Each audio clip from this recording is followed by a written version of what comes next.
coming back to school with me. We could have done it all so easily. Hi, my name is Craig Thompson-Wood. I'm the board game teacher. Thanks for coming to the classroom.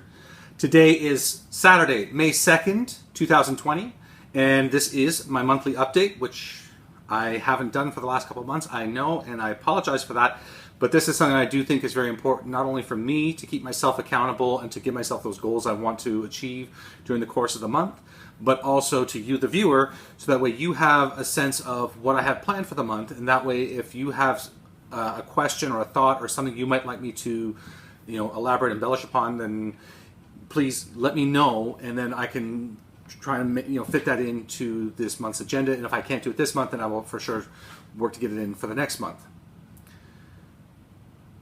As of today, I was just looking at my viewers. I'm up to 640 subscribers, and that is fantastic. I love it. I'm not so big yet that I don't notice each and every time subscribers join. So for everybody who is a subscriber, thank you, thank you, thank you. I appreciate each and every one of you. I truly do.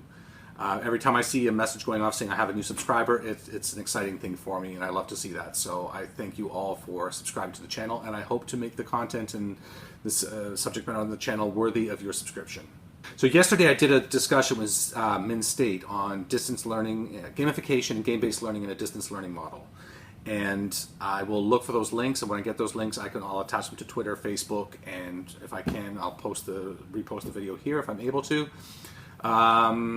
I don't think it was my best presentation, just some unfamiliarity with Zoom, and I'm more used to open discussions and things, which wasn't able to happen in the Zoom.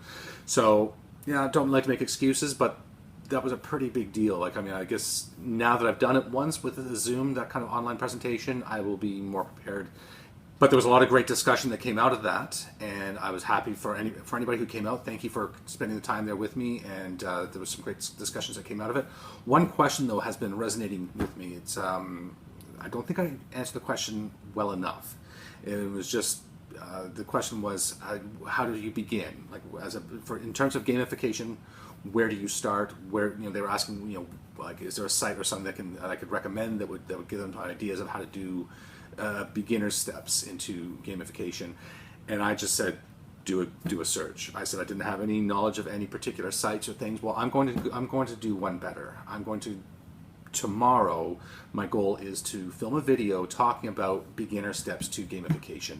I may talk about sites. I will maybe talk about doing some examples. I may even do a sample lesson plan of how I would start to implement these things into my classroom, and maybe look at it in different ways, because there's different ways you may choose to gamify. And so that's going to be my commitment to you, and to make reparations on my poor answer of that question, because I wasn't happy with that. And I was just it's like stuck with my mind, and it's been, so I feel that this is something I really need to do. So please check out the video tomorrow, where I will talk about gamification. Now, actually, for the whole month of May, I think that's going to be more my theme, is gamification. Just because of the distance learning model, the board games are going to be harder to be using in classroom settings. I still may do some board game stuff, of course, because I'm the board game teacher, and because board games can still be done at home, and parents can still do it, and you're doing it with your own kids, or that kinds of things as well. I think parents who are watching the channel can really benefit from the play of board games at home still, and that's something I talk about in a month as well. But as I was saying, so right now my focus, though, I think is going to be on the gamification, because as speaking to educators, I think that's going to be the easier one for us to implement into our distance learning lesson plans as we go forward. And I want to be of as much help as I can to you.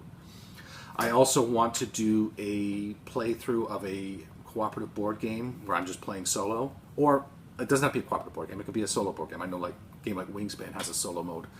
So I haven't decided which game I'm going to play yet. If you have any thoughts about which game you might like to see me play, leave me a message in the comment section below. I may even put up a poll, and people can vote on which game they'd like to see me play in the solo mode. So, but that's just one thing I want to do, is just do that to show you a game being played and how it can be done solo. I'm also doing, from Monday to Friday, I'm doing something with my students. I'm doing very quick videos, one for Times Square, which is a City of Zombies game, and then City of Zombies. So this is something, City of Zombies is a game that my students and I played every day with a few exceptions where something was happening that was interrupting our time, but for the most part, it was our goal to do it every day, where we would play, you would get a group of students and play City of Zombies. And so partially for their consistency to, I think that will help them to feel comfortable during these times of where everything is sort of so different. I want that one consistency piece there for them. But also I just think it's a fantastic game for all their math skills, practicing arithmetic and number sense and everything. So I just think it's a great game for that too. Now, if you would like to play along, please join in. If you don't know how, then you can either message me or you can look at the other videos that are I put up in the first place, which talk about how to manipulate the dice in order to achieve the numbers that you need. And then, City of Zombies and Times Square does that in the same way. So there's two things going on. Times Square is almost done, but it doesn't mean you can't join in for the last few rounds. But once it's done, I might stop that and just focus on City of Zombies. I'll poll my students because they're the most active ones right now and let them decide if they want to do both games simultaneously or just focus on the one. We'll see. I'm probably also going to doing a playthrough of City of Zombies in the Annihilation mode, or Apocalypse mode. I knew it began with an A.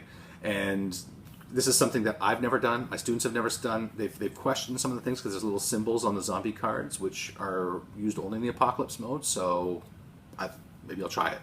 We'll see how that goes. So that's pretty much what I have on the agenda for this month. If you have anything else you might like to see on the channel, as I say, please leave a message in the comment section below. And if you have any questions about anything at all, again, leave me a message and I'm trying to get back to people as quickly as I can. I make a point out of always responding to any viewers who do leave me any questions or comments. Well, that's going to wrap it up for today's episode. Until next time, I'm Craig Thompson-Wood, the board game teacher, saying thanks for coming to the classroom. Are you coming back to school with